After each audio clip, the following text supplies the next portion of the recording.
அப்ப தமிழருக்கு கொண்டு கிடைக்காதாரு. அப்ப இப்ப எல்லாம் விடுறது போலி தானே. இப்ப நீங்க போலி இல்லையா, நீங்க தமிழ்ல விடுற தடையா நீக்கி இருக்கணும். நீக்காம நீங்க அப்படி ஐயா ஓடரை கொடுப்பீங்க. அப்ப புலி எங்க இயங்கினது? இப்ப நீங்க தடை போட்டு வச்சுக்கிறாங்க, புலி எங்க இயங்கின? அப்ப என்னத்துக்கு நீங்க அனுமதி கொடுத்த? நீங்கள் நான் கேனீனா நான் முட்டாளா? இல்ல நீங்க ஒட்டுமொத்த உலக தமிழனுமே முட்டாளா?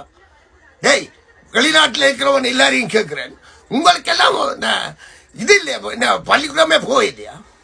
இல்ல படிக்க இல்லையா? இல்ல என்ன காசு? அதையா சொன்னேன், தமிழன் கொள்கையில ஒன்று ஆம்பளைல ஒரு கொள்கை இருக்கு. ஒன்று தண்ணிக்கு அடிமையாகுவாங்க, அல்ல பதவிக்கு அடிமையாயிருவாங்க, அல்ல பொண்ணுக்கு அடிமையாயிருவாங்க, அல்ல குடிக்கு அடிமையாயிருவாங்க. அப்படின்னா இவங்களை வச்சு எப்படி எடுக்கல? இன்றைக்கு இது இப்ப அண்டன் பாலசிங்கம் ஆறு லண்டன் உளவாளி,